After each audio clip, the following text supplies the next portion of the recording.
فرمائیں گے ہم نے ساری صفات ان کے اندر دیکھ لی ہے، ہم ان سے مقابلہ کرنا نہیں چاہتے ہیں، لو چابیاں بیت المقدس ہم نے آپ کو دے دیا۔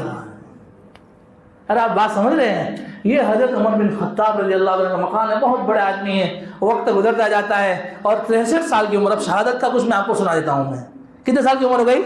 63۔ کتنے سال؟ 60 اور 3، 63۔ اللہ کے نبی کی عمر کتنی؟ 63۔ حضرت ابوبکر صدیق کی عمر کتنی؟ 63۔ اور حضرت عمر بھی کہتے ہیں کہ میری عمر بھی 63 ہو گئی ہے، دعا مانگ رہے ہیں اللہم ارزقنا شہادۃ فی سبیلک، اے اللہ تو مجھے شہادت کا مرتبہ بھی دے اور تیرے شہر میں شہادت نصیب فرما، یعنی مدینہ رسول میں، حضور کے شہر میں۔ دو چیز مانگی، کتنی مانگی؟ شہادت اور اللہ کے نبی کا شہر، دو چیز مانگی۔ کہا کہ 63 سال کی عمر ہو گئی ہے، اب جی چاہتا ہے کہ بس اللہ سے دعا کرے، دعا کرنا شروع کی اور ایک وقت آیا دعا کی قبولیت کا، اللہ کے ہاں سے وقت آیا کہ ایک مرتبہ کوئی غلام فیروز لؤلؤ نام کا غلام، کون سے نام کا غلام؟ فیروز لؤلؤ، یہ کوئی مجوسی تھا، مغیرہ ابن شعبہ کا غلام۔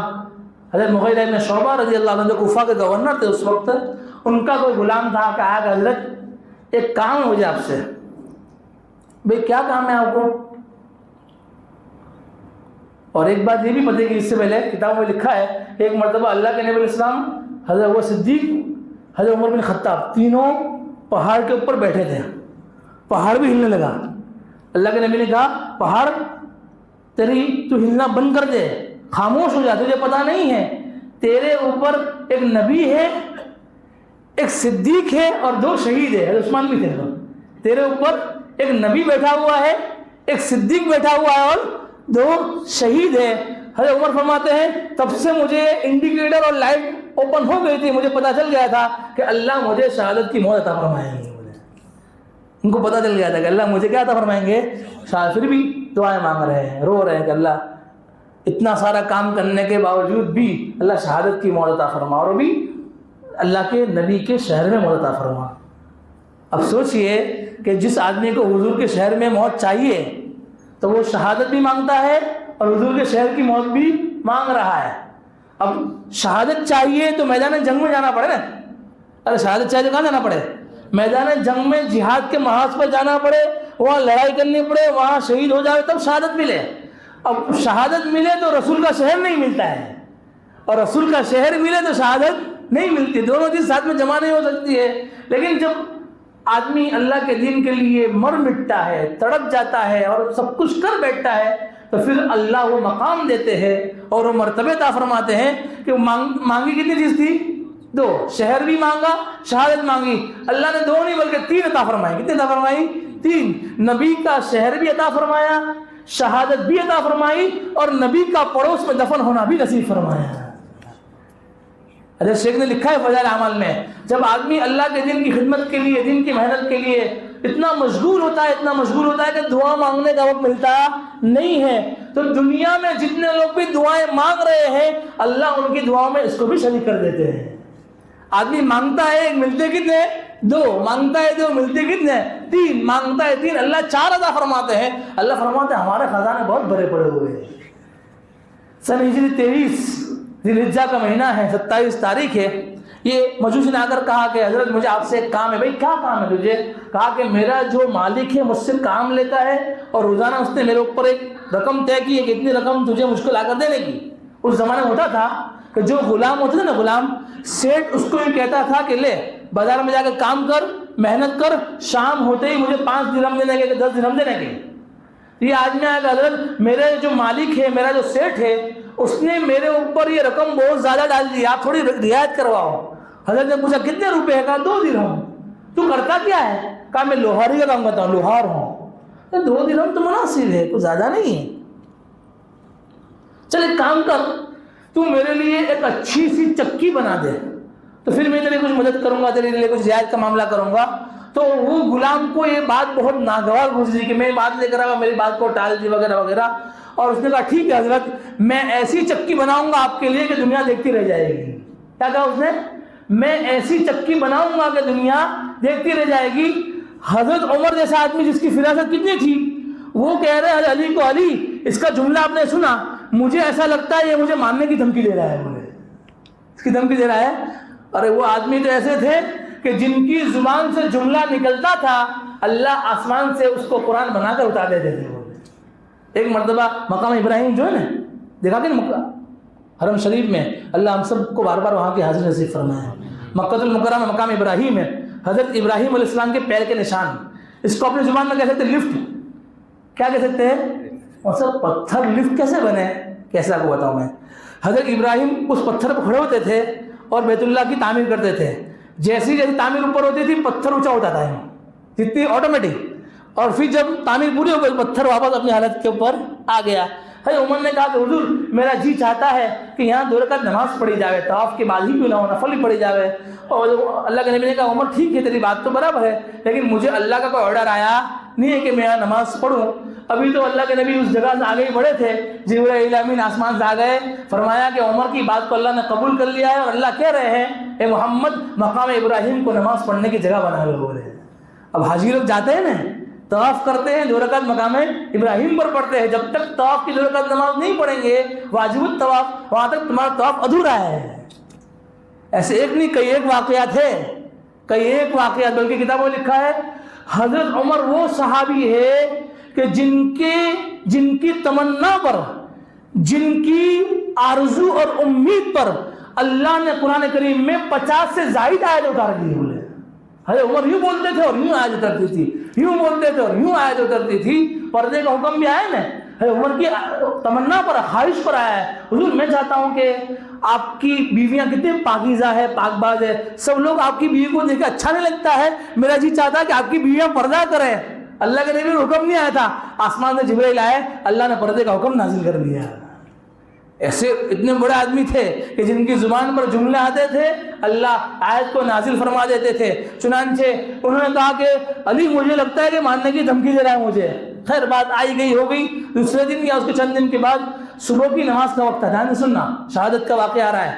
صبح کی نماز کا وقت تھا. حضرت آئے مسجد میں، اندر آتے تھے. حضرت کی عادت تھی کہ جب بھی مسجد میں آتے تھے صفوں کو سیدھا کر دے، سب سجدے کرو، سب سجدے کرو، تاکہ صفوں کے سیدھا کرنے سے نماز درست ہوتی ہے. ان تسویۃ الصفوف من تمام الصلاۃ، صفوں کا سیدھا کرنا نماز کو مکمل کرنے والی چیزوں میں سے ایک چیز ہے. آئے، دیکھا سب سجدے کی، اور اندھیرا تھا. حضرت مصلی پر نماز پڑھنے کے لیے گئے، پڑھانے کے لیے امامت کے. ابھی تو پہلی تکبیر کی تھی، اللہ اکبر.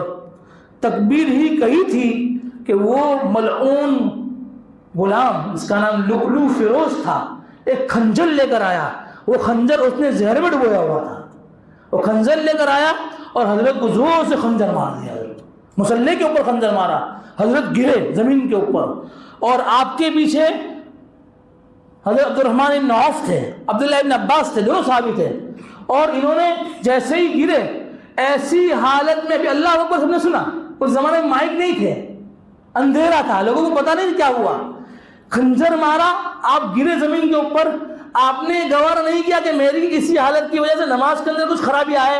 فوراً مسئلہ ہے کہ جب امام کو کچھ ہو جاوے، امام کو اگر پیشاب کا تقاضا آ جاوے، امام نماز کچھ توڑنا چاہے، پیچھے سے کسی کو ہاتھ پکڑ کر آگے کھڑا کر دے تاکہ وہ سارے نمازیوں کو نماز پڑھا دے. عبد الرحمن بن عوف پیچھے تھے، انہوں نے ہاتھ پکڑا اور پیچھے سے عبد الرحمن بن عوف کو آگے کر دیا اور انہوں نے بہت شارٹ میں مختصر نماز پڑھا دی. حالانکہ عام طور پر فجر کی نماز میں قرات کیا ہوتی ہے؟ لمبی قرات ہوتی ہے نا. اس سے ایک مسئلہ یہ بھی نکلا، لمبی قرات کرنا سنت ہے، لیکن کبھی حالات کو دیکھ کر مختصر قرات بھی کی جا سکتی ہے. ورنہ کوئی مسئلہ ہو گیا، بچے بہت رو رہے، اچانک کوئی حادثہ ہو گیا اور امام صاحب کہتے ہیں میں تو پوری کروں گا سورہ یوسف. جو تو کرا وہ تو پوری کر ہی نہیں رہا ہو رہا، وہ نہیں ہوتا ہے. سنت ہے. حالانکہ حضرت عمر بن خطاب خود صبح کی نماز میں سورہ یوسف پوری پڑھتے تھے. لوگ سورہ یوسف پوری پڑھتے تھے. اپنے امام صاحب پڑھ لے تو صاحب کال کی طرح جھوٹا ایسی آتا اب پگ میں حالت خراب تھی کہ ہماری طرح. امام صاحب کو تمہارا ہی کہنے کا کہ امام صاحب جو سنت قرات پڑھو، ہم تیار ہیں پڑھنے کے لیے. جو قرات کیا ہے، جو قرات سنت وہ پڑھو. یاد رکھو، میں آپ کو کہتا ہوں کبھی قرات کے معاملے میں امام کو اپنے تابع مت کرنا بلکہ آپ امام کے تابع ہو جانا بولے، اور امام کو اختیار دینا کہ آپ جو سنت کی آیت پڑھائیں گے ہم پڑھنے کے لیے تیار ہے، چاہے وہ 20 منٹ کی ہو 15 منٹ کی ہو۔ آپ نے مولوی صاحب کے پاؤں دکھتے، معذور آدمی بیٹھ کر پڑھ سکتا ہے نماز، اس کو کس نے کھڑا ہو کر نماز پڑھ، بیٹھ کر کہہ رہا ہوں کرسی پر نہیں، بیٹھ کر نماز پڑھ سکتا ہے معذور آدمی، اس کے لیے کیا مسئلہ ہے؟ جو معذور ہے اس کے لیے بیٹھ کر نماز پڑھے۔ یہ خود بھی اتنی لمبی قرات کرتے تھے، لیکن ایک بات سمجھ میں آئی، نماز کے اندر کوئی کمی نہیں آنے دی۔ حضرت نے پیچھے سے آگے لیا، نماز پوری کی، حضرت نے کہا دیکھو نا کون ہے وہ، اور یہ کم بخت لوگو فیروز جس کے ہاتھ میں خنجر تھا، اس نے دیکھا کہ حضرت عبد الرحمن بن عوف کو یہاں آگے لے لیا، پوری صف پیک تھی، نکلنے کی جگہ کہیں نہیں تھی، اس نے اندھا دھند خنجر مارنا شروع کیا سے ہاتھ سے، یہاں تک کہ 13 صحابہ زخمی ہوئے۔ کتنے صحابہ؟ 13، بعض جگہ میں 17 لکھا ہوا ہے، اسی 13 یا 17 میں سے 7 صحابی اسی زخم کی وجہ سے شہید ہو گئے تھے، کچھ دن کے بعد ہوں گے۔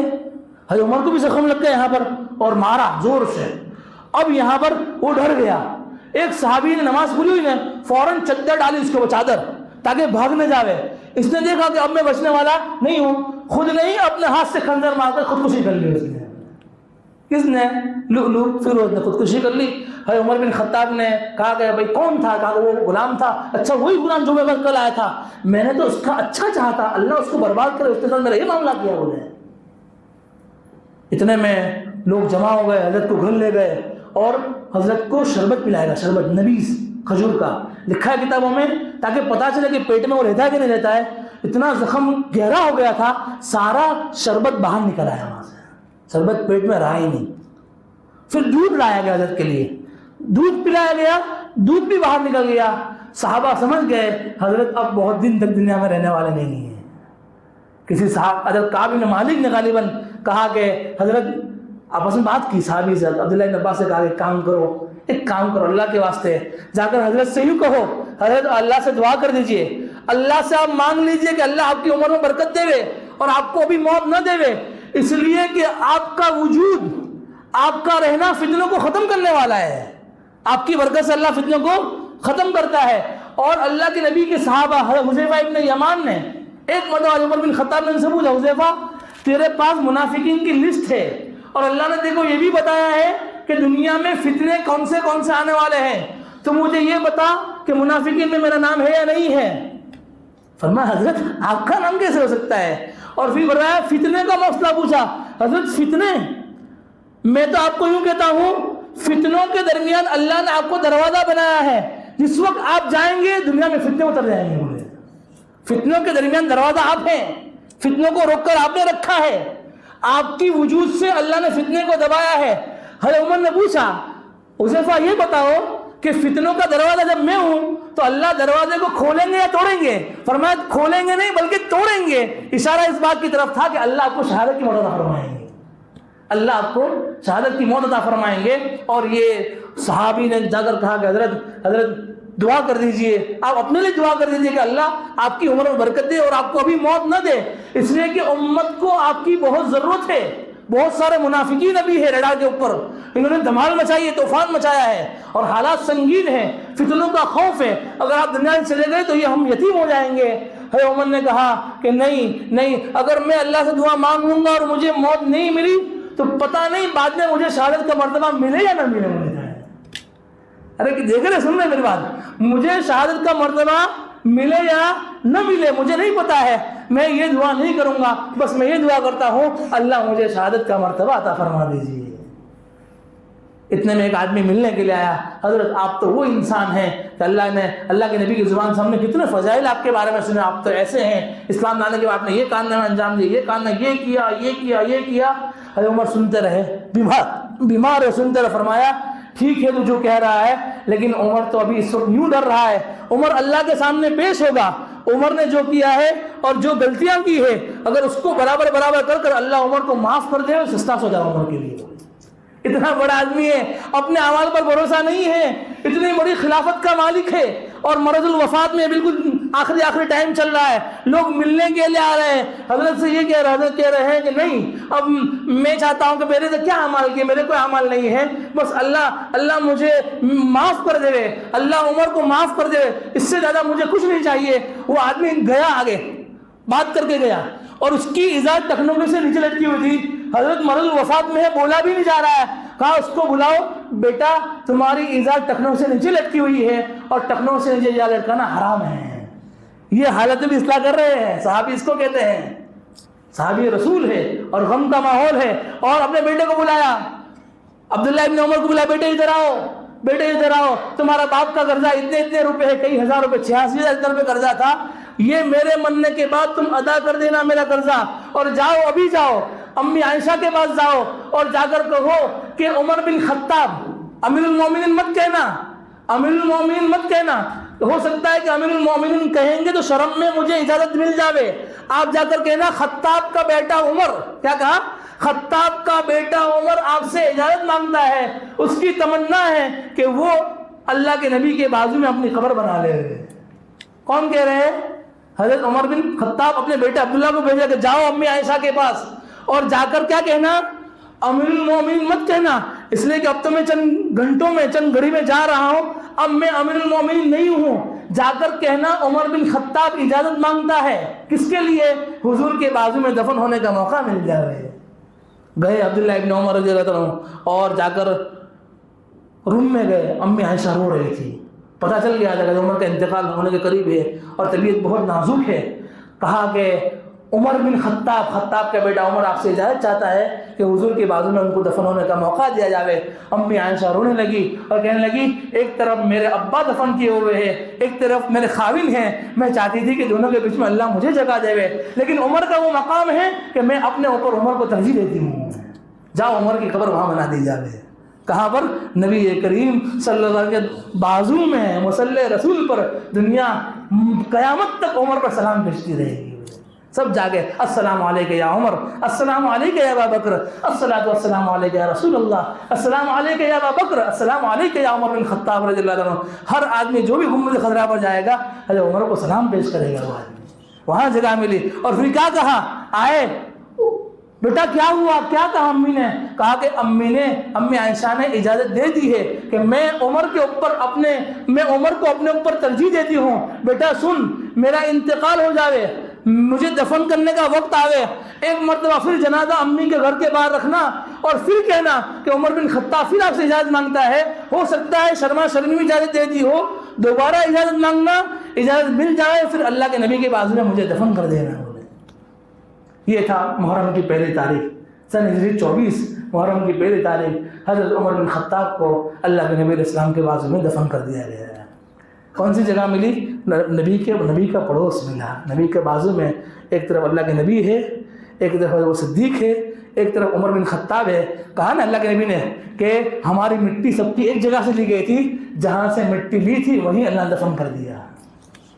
حضرت عمر بن خطاب رضی اللہ عنہ بہت بڑے آدمی, اور پھر ان کی جو وراثت, ان کی وصیت, بہت ساری وصیت انہوں نے کی تھی. یہ تو میں نے آپ کو مختصر جھلکیاں بتائی, ورنہ حضرت عمر کی سیرت کو بیان کرنے کے لیے 8 دن چاہیے. کتنے دن چاہیے, 8 دن چاہیے.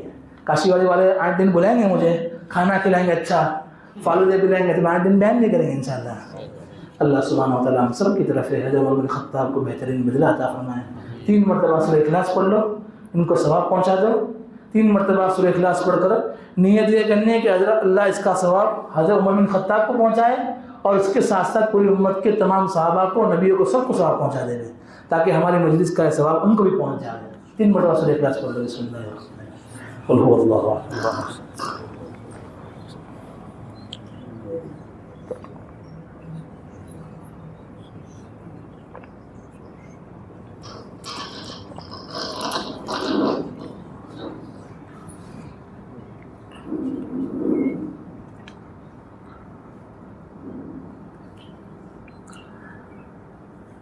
اپنے بچوں کے نام بھی رکھو ہے عمر بن خطاب کے نام کے اوپر سے. نئے نام کے مجھے مت پڑھو, نئے نام. صحابہ کے نام میں اللہ نے کشش رکھی ہے, حضرت عمر کا نام کتنا اچھا نام ہے، کتنا بڑے صحابی نے سنا تذکرہ، ابھی الکا فلکان کا تذکرہ سنا. اللہ نے اللہ کے نبی کا شہر بھی عطا فرمایا اور شہادت بھی ملی اور حضور کا قرض بھی مل گیا، سب کچھ مل گیا.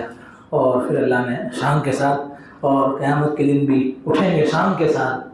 کتابوں میں لکھا ہے قیامت کے دن سب سے پہلے اللہ کے نبی کھڑے ہوں گے قبر سے، ان کے دائیں طرف حضرت عمر بن صدیق ہوں گے، بائیں طرف حضرت عمر بن خطاب ہوں گے. دونوں بائیں طرف ہوں گے، پیچھے بقی والے ہوں گے، اس کے بعد جنت المعلیٰ والے ہوں گے، اس کے بعد پوری دنیا کے تمام قبرستان کے مردوں کو اٹھایا جائے گا، سب کے سب جلوس کی شکل میں.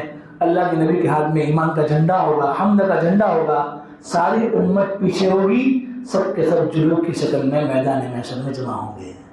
حضرت عمر کو اسی وقت اٹھایا جائے گا وہیں سے. اور ان کا بنگلہ بھی جنت میں، تو حضور نے کہا بھی تھا معراج کے موقع پر کہ عمر میں جنت میں جب گھوم رہا تھا، جبرائیل نے مجھے محل بتایا، بہت خوبصورت محل تھا، اس میں یہ تھا یا وغیرہ. میں اندر جانے کی کوشش کر رہا تھا لیکن پھر نہیں گیا. حضور کیوں نہیں گئے؟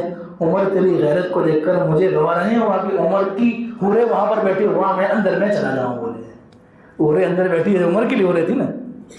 تیری غیرت اتنی تھی کہ مجھے گوارا نہیں ہوا کہ میں اس بنگلے کے اندر اس محل میں چلا جاؤں. بس اللہ سبحانہ وتعالیٰ سب کی طرف سے حضرت عمر بن خطاب رضی اللہ عنہ کو بہترین بدلہ عطا فرمائے. اللہ ان کے مقام کو بلند سے بلندتر فرمائے اور ہمیں بھی ان کے ساتھ نسبت عطا فرمائے. ہمیں ان کے نقش قدم پر چلنے کی توفیق عطا فرمائے. ہمیں اللہ ان کی برکت نصیب فرمائے. دعا کر لیتے ہیں. بسم اللہ الرحمن الرحیم. سبحانک اللہم وتعالی جدک ولا الہ غیرک. سبحان اللہ بحمدہ سبحان اللہ العظیم. اللہم صل علی سیدنا محمد وعلی آل سیدنا محمد وبارک وسلم. اے اللہ ہم سب کے گناہوں کو معاف فرما، ہمارے خطاؤں سے درگزر فرما. پھر اللہ گندے ہیں لیکن آپ کے بندے ہیں، یقیناً ہماری گندی زبان سے اللہ اب ہم مبارک ہستیوں کا تذکرہ کرتے ہیں. اللہ ہماری ان نفوس سے قدسیہ، ان پاکیزہ نفوس کے تذکرے کی برکت سے ہماری زبان کو پاکیزہ بنا دیجیے، ہمارے دل کو پاکیزہ بنا دیجیے، ہمارے تمام اعضاء کو نورانی بابرکت اور پاکیزہ بنا دیجیے. پیارا اللہ صحابہ کے ہم پر بڑے احسان ہیں.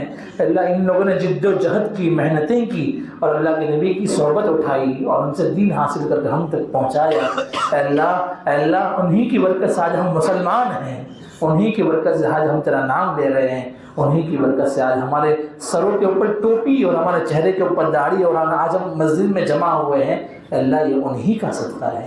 ہم سب کی طرف سے آج کی اس مجلس میں جتنے بھی لوگ بیٹھے ہوئے ہیں تمام کی طرف سے اللہ حضرت عمر بن خطاب رضی اللہ عنہ کو بہترین بدلہ عطا فرمائیے. اللہ بہترین بدلہ عطا فرما دیجئے. ان کی قبر پر کروڑہ کروڑ رحمتیں نازل فرما دیجئے. اللہ انہوں نے نبی کی صحبت میں رہ کر جو قربانیاں، جو دین کے لیے جو محنتیں کی اور ان کی وجہ سے دین کو جو فائدہ ہوا ہے، اللہ اس کی برکت سے جنت الفردوس میں ان کے مقام کو بلند سے بلندتر بنا دیجئے.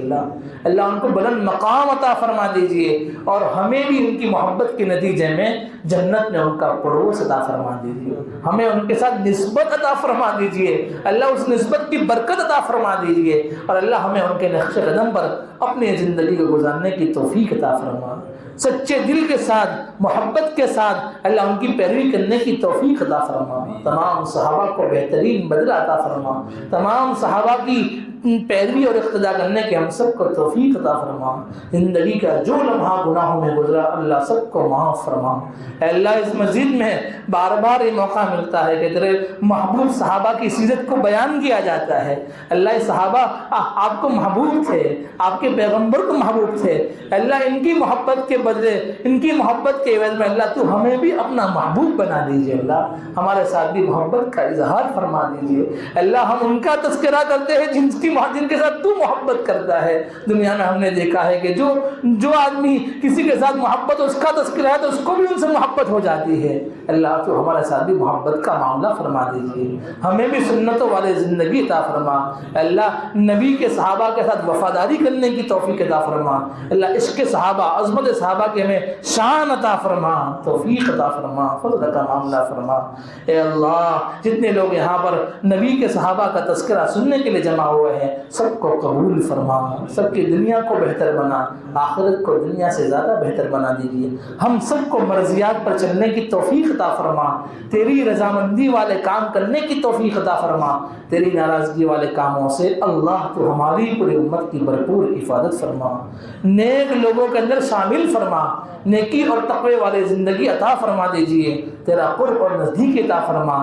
پیارے اللہ، دین پر چلنا آسان فرما، دین کی محنت کے لیے قبول فرما، قرآن اور حدیث کی خدمت کے لیے دور تک دیر تک عافیت کے ساتھ سلامتی کے ساتھ للہیت اور اخلاص کے ساتھ قبول فرما۔ اللہ سلب توفیق سے حفاظت فرما، اچھی اچھی توفیقات سے مالا مال فرما، اچھے اچھے کاموں کے کرنے کی توفیق عطا فرما، تیرا قرب اور نزدیکی عطا فرما۔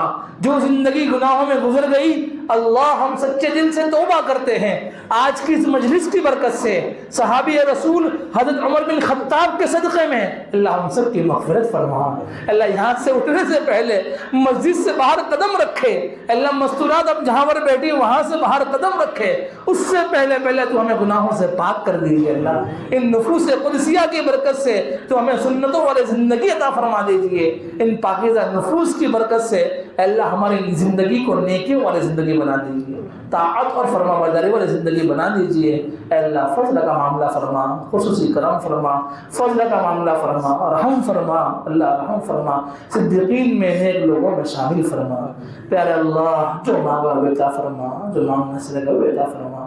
حضرت نبی کریم صلی اللہ علیہ وسلم کے تمام صحابہ کو ہم سب کی طرف سے، اس بستی والوں کی طرف سے، اس مجلس والوں کی طرف سے اور پوری امت کی طرف سے بہترین بدلہ عطا فرما دیجیے۔ اللہ بہترین بدلہ عطا فرما۔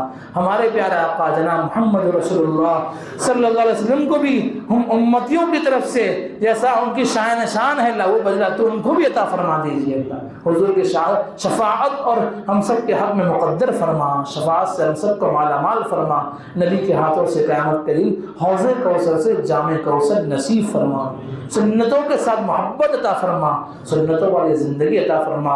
اے اللہ ہم چاہے یا نہ چاہے گناہوں سے ہمیں بچا لیجئے، نیکی اور تقوی کے راستے پر چلا دیجئے، تیری مرضیات پر چلا دیجئے، نامرضیات سے اللہ تو ہماری حفاظت فرما، حرام کھانے سے، حرام پینے سے، حرام اوڑھنے سے، حرام پہننے سے، حرام برتنے سے، حرام کی طرف قدم آگے بڑھانے سے اللہ تو ہماری حفاظت فرما، حلال زندگی عطا فرما، حلال کمائی عطا فرما، برکت والا کشادہ رزق عطا فرما۔ پیارے اللہ امت میں جو بھی مرحومین ہو چکے ہیں، جن کے والد دنیا سے جا چکے ہیں، جن کے والدہ دونوں دنیا سے جا چکے ہیں، تمام کی قبروں کو نور سے منور فرما۔ اللہ میرے والد کی بھی مغفرت فرما، جنت الفردوس میں مقام عطا فرما، کروڑ کروڑ مغفرت فرما۔ اللہ جن کے بھی والدین یا دونوں میں سے ایک حیات ہے اللہ ان کی اولاد کو ان کی خدمت کرنے کی توفیق عطا فرما، اللہ ان کی خدمت کر اللہ ان کی دعائیں لینے والا بنا دیجئے، اللہ ان کی عمروں میں برکت نصیب فرما اور ہمیں اپنے والدین کے فرما برداروں میں شامل فرما، اللہ ہمیں اپنے والدین کے فرما برداروں میں شامل فرما۔ اللہ جن کے والد والدہ یا دونوں دنیا سے جا چکے ہیں اللہ قبر میں ان کی بات پہنچائی جا رہی ہوگی کہ مجلس میں بیٹھ کر آپ کی اولاد آپ کے خاندان والے نبی کے صحابہ کا تذکرہ کر رہے ہیں، لیکن ان فرشتے ان کو بات پہنچا رہے ہوں گے، ان کو بہت خوشی ہو رہی ہوگی، اللہ ان کی خوشیوں کو قائم دائم فرما دیجئے، آخرت کی تمام خوشیوں سے ان کو مالا مال فرما دیجئے، قبر کی زندگی اور محشر کی زندگی ان کے لیے آسان فرما دیجئے۔ پیارے اللہ ہم سب کو خاتمہ بالخیر نصیب فرما، اپنے وقت کے پر ایمان کے ساتھ دنیا سے جانا نصیب فرما، جب تک دنیا میں زندہ رکھے ایمان اسلام کے ساتھ زندہ رکھ، اے اللہ سنتوں کے ساتھ زندہ رکھ، احکامات کے ساتھ زندہ رکھ، دنیا سے جانے کا وقت آئے اے اللہ شہادت والی موت